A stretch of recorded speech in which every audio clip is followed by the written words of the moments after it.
네, 세례에 대한 오해. 오늘은 하이델베르크 요림답 72, 73, 74문에 대한 이야기인데요.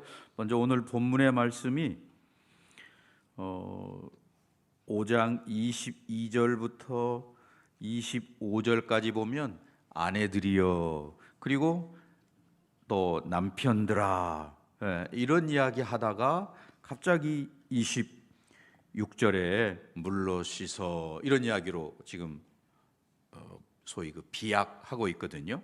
그러니까 바울이 아내에 대한 남편의 사랑을 자세하게 설명하기 위해서 그 교회에 대한 예수님의 사랑을 이야기하는 그런 내용으로 되어 있습니다. 예수님께서 십자가에서 자기를 희생하신 목적은 교회를 거룩하게 하기 위함이다. 그런 말씀이신데요. 여기 보면 깨끗하게 하는 거하고 그 다음에 거룩하게 하시고 이렇게 나와 있어요.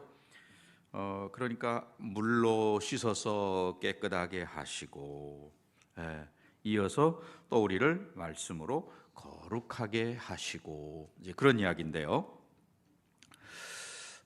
저희 교단에서는 원래 유아 세례 그러면 만 2살, 만 2세 이하 어린이들에게 유아 세례를 베풀었었거든요. 근데 최근에 교단에서 좀 유아 세례 나이를 좀 넓히자. 왜 꼭 2살 어린 아이들까지만 세례를 줘야 되느냐. 그래서 6살까지로 나이를 늘렸습니다. 6세 이하 어린이들에게 소위 유아 세례를 주고, 또 꼭 유아 세례만 줄 게 뭐 있냐. 어린이들 그 위에 7살부터 13살까지 어린이 세례를 베풀자. 그래서 7살부터 13살까지는 어린이 세례, 이렇게 어린이 세례, 우리가 14살이 되면 입교하잖아요. 아이들이 입교, 자기 의지로 이제 신앙을 고백하는 입교를 하게 되는데, 그 전까지, 그래서 7살부터 13살까지는 어린이 세례를 주자. 물론 부모님의 신청을 해야 되고 하는데, 이제 문제는 그 어린이들 가운데, 주일학교 학생들 가운데 부모님이 안 나오고 자기만 나오는 어린 아이들이 있습니다. 그러면 그 아이들은 어떻게 할 거냐? 그거는 당회가 허락을 해서 그 아이의 후견인을 교회 담임 선생님이나 주일학교 선생님이나 혹은 성도들 가운데에서 내가 그 아이를 책임지고 잘 돌보겠습니다. 그러면 그분을 후견인으로 세워서 그 아이에게, 부모님이 교회에 나오지 않는 아이에게 세례를 베푼다. 이렇게 소위 헌법을 고쳐서, 규칙이죠. 그걸 고쳐서 세례를 베풀도록 그렇게 만들었습니다. 그만큼 중요하니까, 세례가 중요하기 때문에 그렇게 연령도 늘리고 또 대상도 늘리고 이제 이렇게 했던 거죠. 우리가 보통 전도할 때 어떻게 이야기합니까? 하나님은 당신을 사랑하십니다. 이렇게 이야기를 해요. 그러면 또 그 다음에는 하나님께서는 당신을 위하여 놀라운 계획을 가지고 계십니다. 이런 이야기 우리가 전도할 때 접촉적으로 많이 사용하죠. 세상 사람들은 하나님의 사랑이나 하나님의 계획이나 이런 걸 잘 모르죠. 그렇기 때문에 모른다는 것은 누릴 수 없다는 것을 이야기하는 겁니다. 믿음 있는 사람들, 믿음을 가진 사람만이 하나님이 나를 사랑하시는구나, 또 하나님은 나를 위하여 놀라운 계획을 가지고 계시는구나, 이런 것들을 믿는 거죠. 믿음의 차이라고 말할 수, 믿음이 있느냐 없느냐. 그래서 성경은 또 그 믿음마저도 우리에게서 내 의지로 결단하는 게 아니고 성령님의 선물입니다, 이렇게 이야기하죠. 그런데 그 성령님께서 우리에게 믿음을 주실 때 말씀을 통하여, 또 하나는 우리가 성례에 참여할 때 우리의 믿음을 북돋워 주시는 거죠. 복음을 들음으로 우리의 믿음이 자라갑니다. 저와 여러분이 복음을 들을 때, 말씀을 들을 때에, 또 말씀을 읽을 때에 우리의 믿음이 자라가는 거죠. 그러나 우리의 믿음이 견고하게 되어 다져지는 것은 바로 이 성례에 참여함으로 세례 예식과 성찬 예식에 참여할 때 그런 놀라운 일들이 일어난다 하는 것입니다. 그런 점에서 우리 성도들은 진짜 성도들은 예수 믿고 세례 받은 사람들, 세례 교인 이런 표현을 쓰는데, 그러나 물론 세례를 받았음에도 믿음에 굳게 서지 못하고 흔들리고 이런 경우들이 있습니다. 물론 그것은 세례를 잘못 이해하기 때문에 그러하다라고도 말할 수 있는데, 그 세례에 대해서 우리가 좀 생각을 바르게 정리하는 그런 시간이 되었으면 좋겠고요.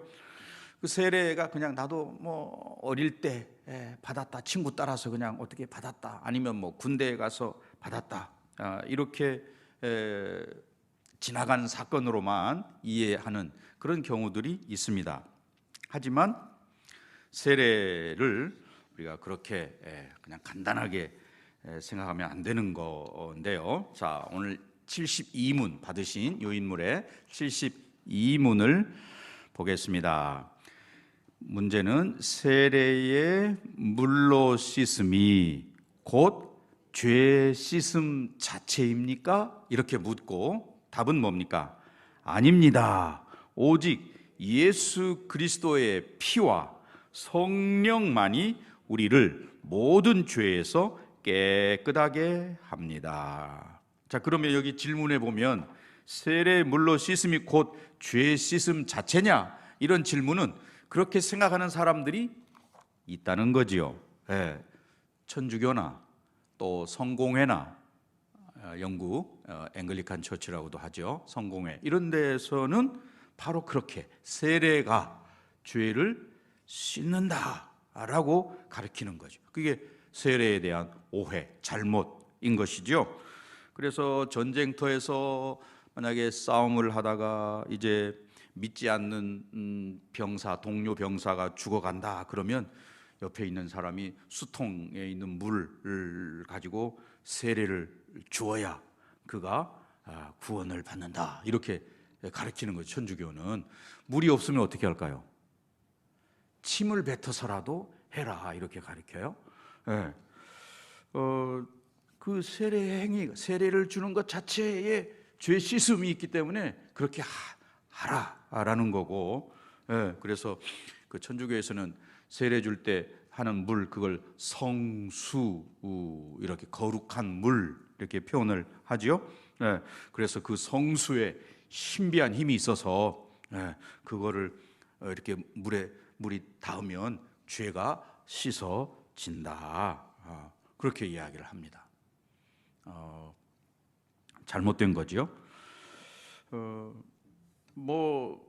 요단강, 우리 성지순례 가서 요단강 가신 분들은 좀 실망이 대단했어요. 요단강이 굉장한 건 줄 알았더니 아주 조그맣고 물도 깨끗하지도 않고 한강보다도 깨끗하지도 않고, 그런데 거기서 세례를 받기 위해서 각국에서 오신 분들 있고 그런 걸 보셨어요. 그 세례 물 침례가 됐든 정례가 됐든 그것은 그 물로 씻는다는 예수님의 피 혹은 성령의 씻기심을 상징하는 것이지, 그 물로 씻는다고 해서 우리 죄가 직접 씻겨지는 건 아니다. 물에 무슨 마력이 있는 게 아니다. 잘못된 가르침이다. 그걸 분명히 하기 위해서 세례 물로 씻음이 곧 죄 씻음 그 자체냐, 이렇게 묻는 질문에 대해서 강하게 아니다, 그건 절대로 그렇지 않다. 오직 예수님의 피 그리고 성령만이 우리를 죄에서 깨끗하게 씻어 주시는 거지, 물 그 자체에 무슨 특별한 힘이 있는 건 아니다. 자, 그런 점에서 여기 우리 대부분 다 세례 받으신 분들이란 말이에요. 그러면 과거에 받은 세례가 오늘날 나에게 어떤 영향을 미치고 있느냐라고 하는 거 한번 생각해 보셔야 합니다. 그럼 예수님의 피로 나를 죄 씻어 주셨고 성령으로 새롭게 하신다라는 그런 표현으로 우리가 세례를 받는 건데, 그 세례의 초점이 나의 믿음이라기보다는 예수님의 피를 믿을 때 우리 죄를 용서해 주시겠다는 하나님의 약속의 말씀, 거기에 우리가 힘이 있는 거고 위력이 있는 것이죠. 예. 그래서 그 하나님의 약속의 말씀을 기억나게 하고 상기시키는 게 바로 세례다. 예. 결혼하신 분들이 대개 결혼 반지를 끼고 다니는데, 저는 잃어버려서 끼지를 못했는데, 네, 결혼 반지를 끼면 그건 무슨 표시예요? 내가 이제 결혼해서 이제 내 마음에는 오직 한 여자만 사랑하고 한 아내를 내가 섬기는 자이다, 그런 표시거든요. 그래서 그걸 기억나게 하고 확인하고 하는 그런 표시죠, 반지가. 예, 그러니까 과거에 결혼했다는 의미만 있는 게 아니고 지금도 나는 아내를 사랑한다라는 표시로 결혼 반지를 끼고 있는 것입니다. 세례도 마찬가지예요. 과거에 다 대부분 세례 받으셨잖아요. 여기 학생 때 받은 분도 있고 좀 늦게 받으신 분도 있고 뭐 다양하게 있지만, 과거에 내가 세례를 받았다 할지라도 그 주님과의 관계, 또 주님의 약속, 그것이 지금까지 지금도 유효한 것으로 이렇게 우리가 기억하고 생각하고 한단 말이죠. 그래서 마치 그 결혼 반지를 늘 끼고 있는 것처럼 우리가 세례를 받을 때에 예수님의 피가 나를 깨끗하게 하고 성령께서 나를 매일 새롭게 하십니다 라고 하는 것을 기억나게 하는 것처럼, 마치 그 반지가, 결혼 반지가 결혼했다라고 하는 것과 더불어서 지금도 나는 아내를 사랑합니다 라는 그런 표시인 것처럼, 세례가 그러한 것들을 기억하고 생각나게 하는 거지요. 네, 세례 자체가 죄를 씻어주는 것은 아니라고 하는 것을 우리가 분명히 알았습니다. 그래서 세례는 예수님이 나를 예수님의 자녀로 삼으셨고 나는 이제 예수님만 섬기며 사는 자입니다 라고 하는 그러한 사건, 과거에 우리가 그런 고백을 공개적으로 세례받을 때 한 거고, 그리고 그것을 지금까지 계속해서 그 사건이 지속된다, 그런 말이죠. 세례 그 자체에 죄를 씻는 효력이 있다고 믿는 천주교나 성공회의 가르침은 성경의 가르침과 좀 다르다, 잘못되었다라고, 오해한 거다, 이렇게 이야기하는 거고요. 그 다음에 두 번째는 그 세례의 효력을 오해하는 것에 대해서는 여기 좀 73문에 길게 답을 하고 설명을 이렇게 쭉 해놓은 건데요. 자, 73문 한번 보실까요? 그러면 왜 성령께서는 세례를 중생의 씻음과 죄를 씻음이라 하셨습니까? 이렇게 그 세례를 중생의 씻음이라는 표현으로, 그 씻는다는 표현이 분명히 있는데 왜 그렇게 표현을 했느냐, 그런 말이에요. 자, 답을 보세요. 하나님께서 그렇게 말씀하신 데에는 중요한 이유가 있습니다. 하나님께서는 몸에 더러운 것이 물로 씻겨지듯이 우리의 죄가 그리스도의 피와 성령으로 없어짐을 우리에게 가르치려 하셨습니다. 더 나아가서 우리의 죄가 영적으로 씻겨지는 것이 우리의 몸이 물로 씻겨지는 것처럼 매우 실제적임을 이러한 신적 약속과 표로서 우리에게 확신시키려 하셨습니다. 네, 성령께서 세례를 중생의 씻음 또는 죄 씻음 이렇게 표현을 했는데, 그래서 세례에 대해서 어떤 사람은 내가 이제 큰 죄를 지었는데 이 큰 죄를 짓고 나서 다시 죄를 짓지 않기 위해서 세례를 받아야 되겠다. 네, 이렇게 생각하면 안 된다는 거죠.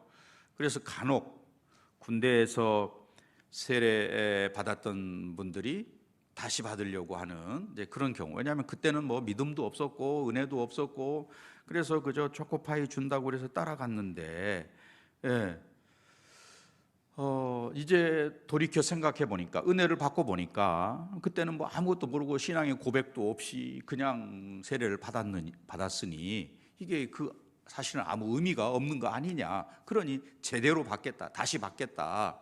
또는 뭐 침례교 장로교에 있다가 침례교로 가신 분들 경우는 어떻게 합니까? 다시 침례를 받아야 된다. 그래서 침례를 또 받는 그런 경우가 있어요.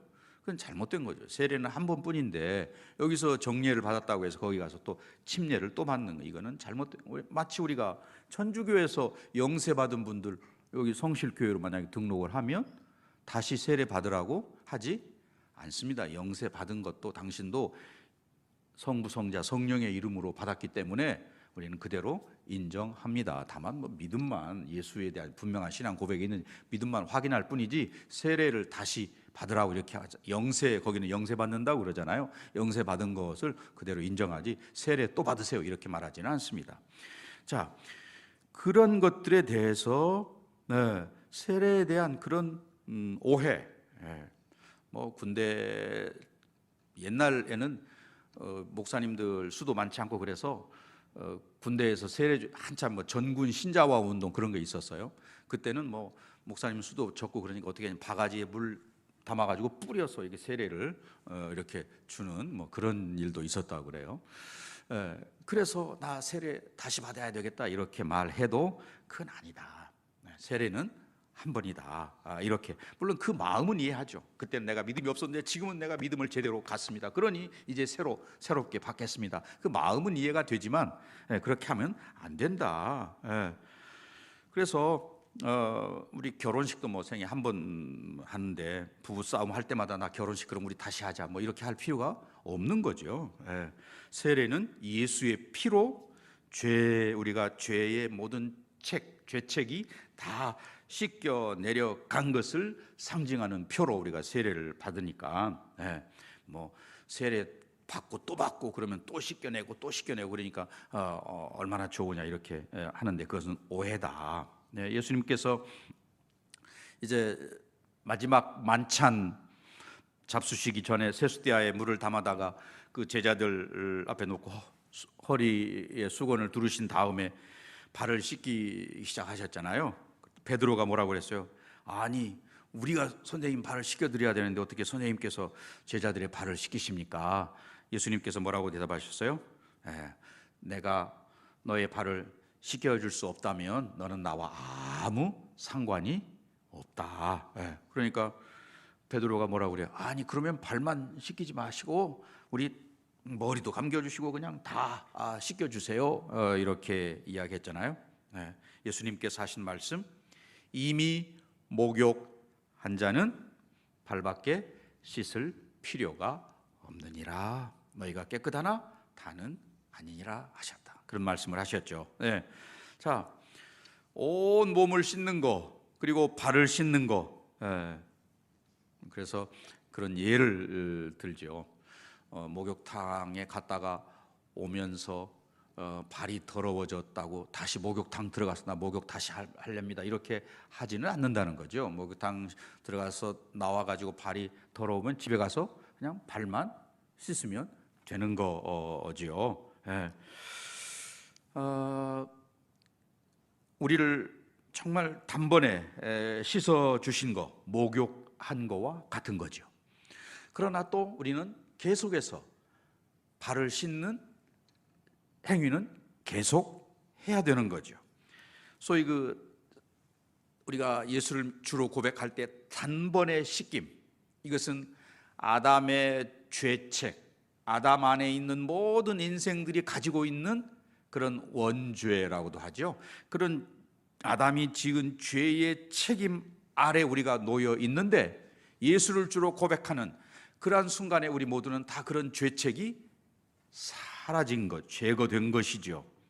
예수님께서 피값으로 다 지불해 버리셨으니까. 그래서 우리가 그걸 인정하면서 세례를 받는 겁니다. 그래서 한번 목욕한 거지요. 세례 받는 그런 분들이.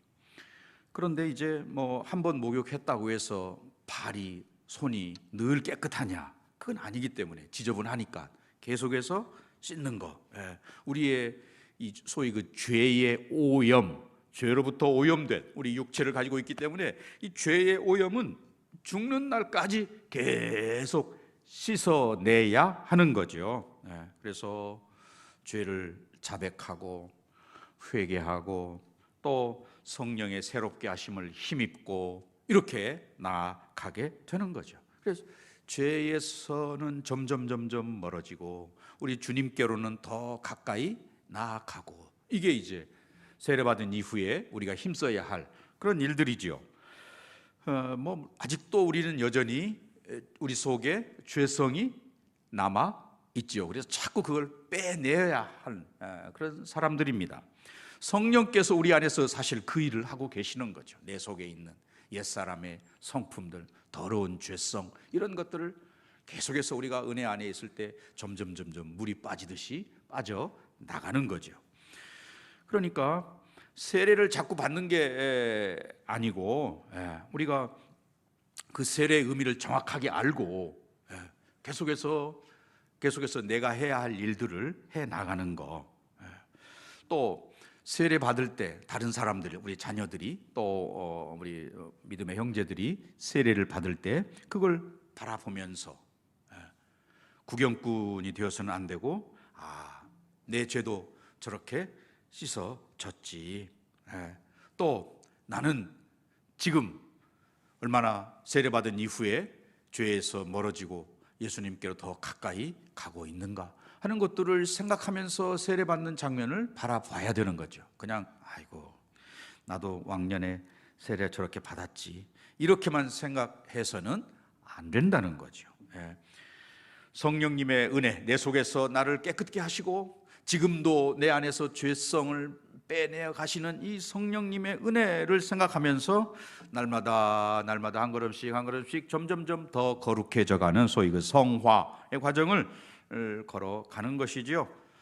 세례를 받는 자, 또 그 세례 받는 것을 지켜보는 우리들이 다 영적으로 유익하다는 거예요. 세례 받는 사람은 받는 사람으로서, 또 그것을 지켜보는 성도들은 지켜봄으로써 우리 또한 그런 영적인 유익을 얻는다. 그래서 세례는 우리의 믿음을 강화시키는 방편이 된다, 이렇게 이야기를 하는 거죠.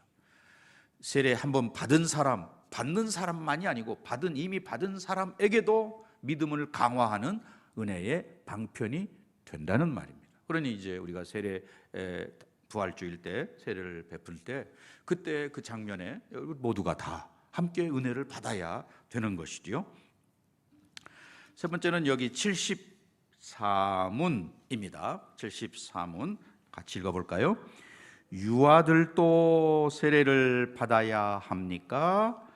답은 그렇습니다. 그것은 유아들도 어른들과 마찬가지로 하나님의 언약과 교회에 속하였고, 또한 어른들 못지않게 유아들에게도 그리스도의 피에 의한 속죄와 믿음을 일으키시는 성령이 약속되었기 때문입니다. 그러므로 유아들도 언약의 표인 세례를 통하여 그리스도의 교회에 연합되고 불신자의 자녀와 구별되어야 합니다.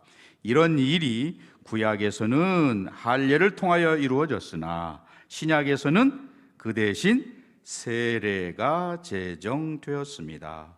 유아 세례.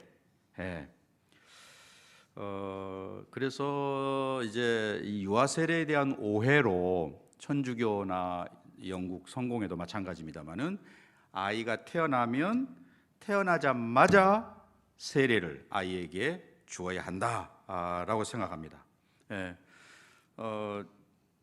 죄인으로 이 아이도 태어나기 때문에 그 아이가 죽기 전에 빨리 이렇게 세례를 주어야 한다. 그래서 산모가 아직 몸도 추스리기 전에 아버지는 그 신생아를 데리고 교회에 와가지고 그 아이를 세례받게 하는 그런 일들을 천주교나 이런 데서는 하거든요. 그렇게 해야 이 아이가 언제 죽더라도 천국에 간다 이렇게 생각하고 가르치니까. 그러니까 이제 긴급한 상황이 발생할 수 있잖아요. 산파가 아이를 받다가 그 아이가 죽을 수도 있잖아요. 간혹 유아, 영아 뭐 이런 사망률이 과거에는 높았기 때문에. 그러면 산파가 그 아이를 받다가도 아이가 죽을 것 같으면 그 자리에서 산파가 대신 아이에게 유아 세례를 주도록 그렇게 합니다. 천주교에서는 그것을 대세라고 하거든요. 대신 세례를 주는 건데, 또는 뭐 비상 세례, 비상한, 원래 세례는 사제들만 할 수 있는데 비상한 상황이기 때문에 비상 세례, 또는 뭐 간략한 세례 이렇게도 이야기하고 할 수 있도록, 또는 전쟁터에서 옆에 병사, 동료 병사가 죽어갈 때 세례를 대신 주는 것처럼 대세라고 하는데, 세례 자체에 구원의 능력이 있다 이렇게 믿기 때문에 그런 행위들을 하는 거죠. 또 물론 반대로 우리 개신교 중에는 유아에게는 세례를 주면 안 된다, 유아 세례를 반대하는 침례교에서는 유아 세례를 반대하죠. 또 제세례파, 뭐 흔하진 않지만 이 아나베프티스트라는 제세례파 사람들은, 침례교나 제세례파 사람들은 유아에게 세례를 주면 안 된다. 왜냐하면 그 아이들은 복음을 이해할 수도 있는 사람이 아니고, 또 그 아이들이 언제 회개했냐? 아이들이 회개도 하지 않았고, 또 예수님을 구주로 영접하지도 않았는데 그 아이들에게 세례를 주는 것이 마땅하냐? 옳지 않다. 이렇게 이제 주장을 하거든요. 그러나 그것은 성경을 전체적으로 이해하지 못하는, 언약이라는 개념을 이해하지 못하는 잘못에서 온 거지요. 창세기 17장에 가면 아브라함에 관한 중요한 내용이 두 가지가 나오죠. 그가 99세가 되었을 때 하나님께서 아브라함의 이름을 바꾸시죠. 아브람에서 아브라함으로 바꿨습니다. 아브람, 뭐 큰 대자를 써서 큰 아버지, 큰 아비인 아브람을 아브라함, 열국의 아비로 이제 이름을 바꾸죠. 더불어서 사레라는 말은 나의 공주 그런 뜻인데, 또 사라, 열국의 어머니로 이제 이름을 바꿨어요. 이름을 바꾸시는 내용이 하나 나오고, 또 하나님께서 아브라함에게 할례를 행하게 하시는 그런 내용이 17장에 나오죠. 그 할례라는 것은 하나님의 백성이 되었다라고 하는 것을 몸에 표시하는 그런 거잖아요.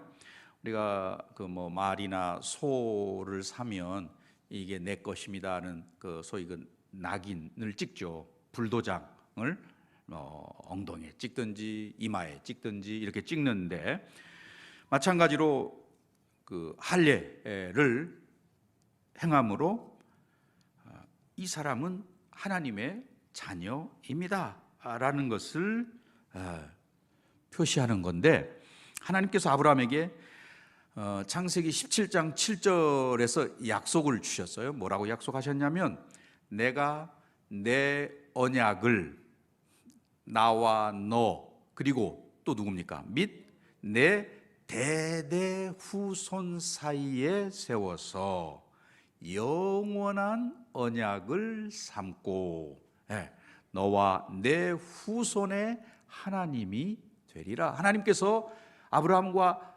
언약을 맺었는데, 그 언약의 대상이 아브라함만이 아니고 그 다음에 너와 내 후손들이 거기에 포함되어 있습니다. 지금 계약은 하나님께서 아브라함과 맺으셨는데, 그 계약 당사자는 하나님뿐만 아니고 당사자 아브라함과 그의 후손들 전체가 그 언약의 대상이 된 거지요. 그 언약이 아브라함이 99세 때에 언약을 맺었는데, 이제 100세가 되어서야 이삭을 얻게 되잖아요. 그래서 이삭이 이제 태어난 지 8일 만에 할례를 받습니다. 그 어린 이삭이 난 지 8일 만에 할례를 받았는데 그 이삭이 뭐 하나님이 누구신지를 알기를 하겠어요? 여호와가 누구냐 이런 걸 제대로 알기나 하겠습니까? 뭐 하나님의 언약에 대해서 무슨 생각을 그 어린아이가 가질 수 있겠어요? 뭐 전혀 하나님의 음성을 들은 바도 없고 전혀 이삭은 난 지 8일밖에 안 된, 그러나 그도 하나님의 백성이 된 거지요. 왜냐하면 하나님의 언약의 대상인 아브라함 안에 이삭이 있기 때문에 이삭도 포함되었다. 또 이삭의 아들 야곱도 마찬가지죠. 야곱은 그 할아버지, 아브라함이 할아버지니까 아브라함 할아버지와 하나님의 언약을 맺을 때 거기에 있지도 않았습니다. 그런데 그도 할례를 받고 하나님의 백성이 되는 거잖아요. 그래서 그 할례라는 게 나는 하나님의 백성이요, 하나님은 나의 하나님이십니다, 그런 고백으로 할례를 받습니다. 또 뭐 야곱의 아들 요셉은 더더군다나 그 언약을 알지 못하지만 그도 역시 하나님의 백성이 되었습니다. 결국 그 아브라함 안에 있는 아브라함의 후손들이 다 언약의 백성이 된다는 것이죠. 그러니까 앞으로 태어날 아브라함의 후손들까지도 다 그 언약 안에 포함이 되는 거예요. 자, 우리도 생각해 보면 태어날 때부터 죄인이잖아요. 우리는 아담의 후손들이기 때문에 우리는 태어날 때부터 사실은 죄인입니다. 왜냐하면 아담 안에 있는 자들이기 때문에, 아담의 후손이기 때문에 그러한 것이죠. 마찬가지로 믿음의 가정 안에서 태어난 아기는 하나님의 구원 약속 안에 포함되어 있는 거죠.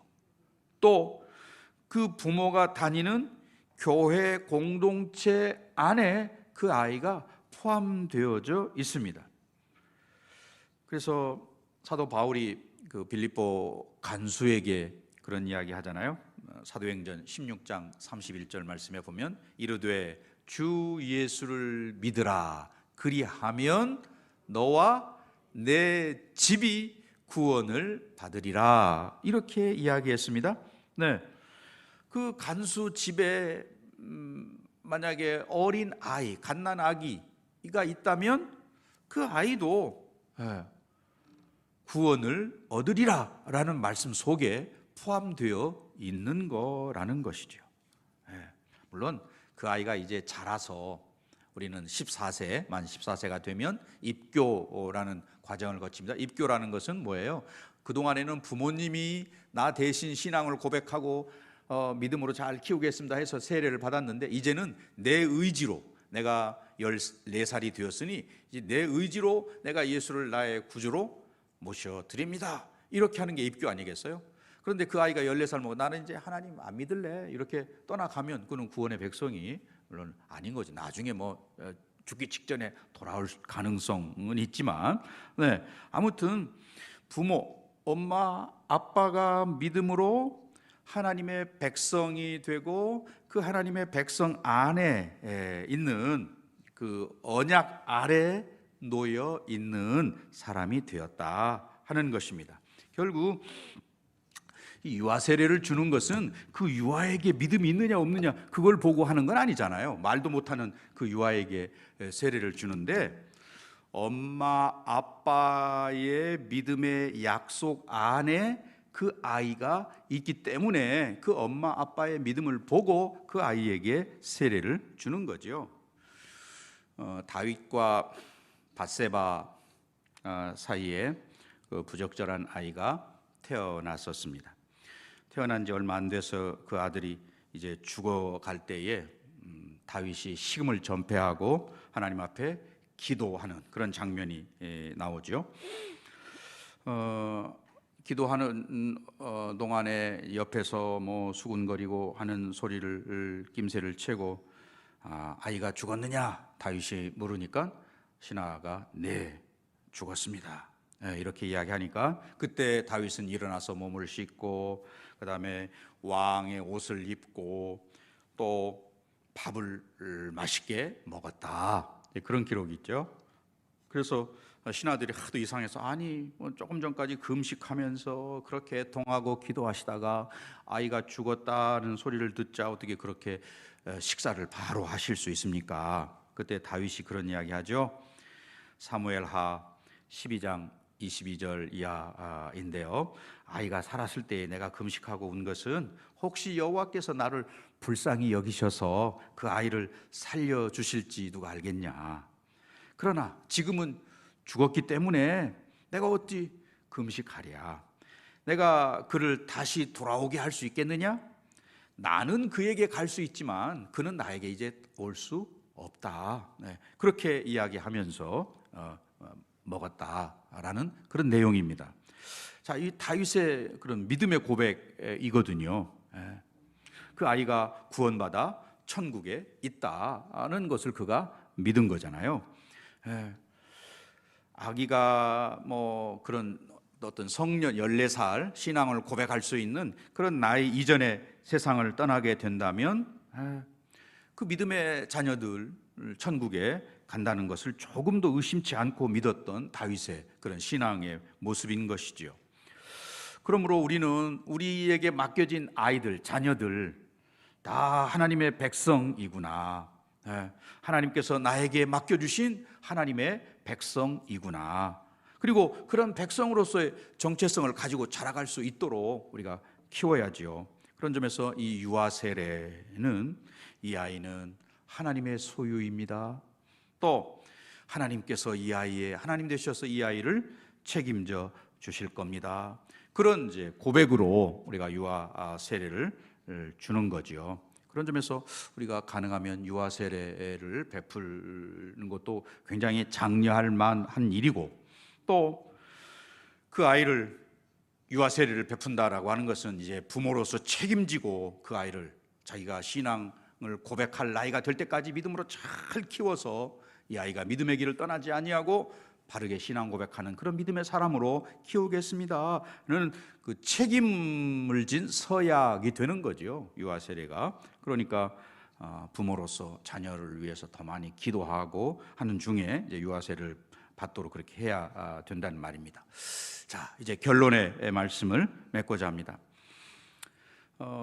이 세례를 받는다라고 하는 것은 2000년 전에 예수님께서 십자가에서 완성하신 그 구원의 복음이 어떻게 나에게 내 안에서 이루어졌는가라고 하는 것을 세례를 받을 때 혹은 세례 받는 것을 볼 때마다 계속해서 실현되는 소위 그 교육 현장이 되는 거예요. 우리는 그냥 세례 받을 때 고개 가만히 숙이고 이렇게 지나가는 그런 게 아니고 정말 그 다른 사람이 세례 받을 때 우리는 그 장면을 보면서 이미 나도 그런 은혜를 받았지만 또 지금 또한 역시 그 십자가의 은혜를 기억하고 교육하는 그런 현장이 되어야 한다. 그래서 계속해서 반복적으로 너무도 소중한 교훈이기 때문에 계속해서 우리가 반복해야 하는 거죠. 그런 점에서 우리가 이 세례를 낭비하지 않아야 혹은 세례의 구경꾼이 되어서는 안 된다 하는 것입니다. 세례 받는 것을 볼 때마다 나를 위해서 십자가에서 피 흘려 죽으신 예수님의 은혜에 감사하는 마음이 내 안에서 일어나야 되고 또 그 세례 받는 것을 볼 때마다 나는 정말 그 세례 받은 이후로 더 거룩해져 가서 죄에서는 멀어지고 예수님께는 훨씬 더 가까이 다가가는 그런 모습으로 장성해 왔는가 이런 것도 살펴봐야 되는 것이고 또 우리는 정말 내가 거룩한 백성으로 합당하게 살아야 되겠다 그런 다짐도 그 세례 받는 현장에서 가져야 하는 것이죠. 이런 마음들이 우리 안에 있어야 그동안에 혹시 그냥 세례를 볼 때 아무런 그런 뭐 감격이나 또는 다짐이나 이런 거 없이 지나온 분들이라면 이제 분명히 우리가 배웠기 때문에 오늘 이후로는 세례 받는 그 현장에 있을 때 정말 나는 어떠한가 하는 것을 돌아보는 그런 저와 여러분 되시기를 바라고 그래서 하나님께서 그 세례를 반복적으로 이렇게 베푸는 현장에 저와 여러분을 두시는 까닭이 거기 있다는 것이죠. 죄에서는 멀어지고 주님께는 더 가까이 나아가는 그런 축복의 자리에 머물도록 우리를 그렇게 교육 현장으로, 실물 교육 현장으로 저와 여러분을 초대하신다라고 하는 것을 깨닫고, 이제 앞으로는 계속해서 그 세례 현장에 머물 때에 은혜가 있는, 은혜가 되는 저와 여러분이 꼭 되시기를 주의 이름으로 간절히 축원합니다.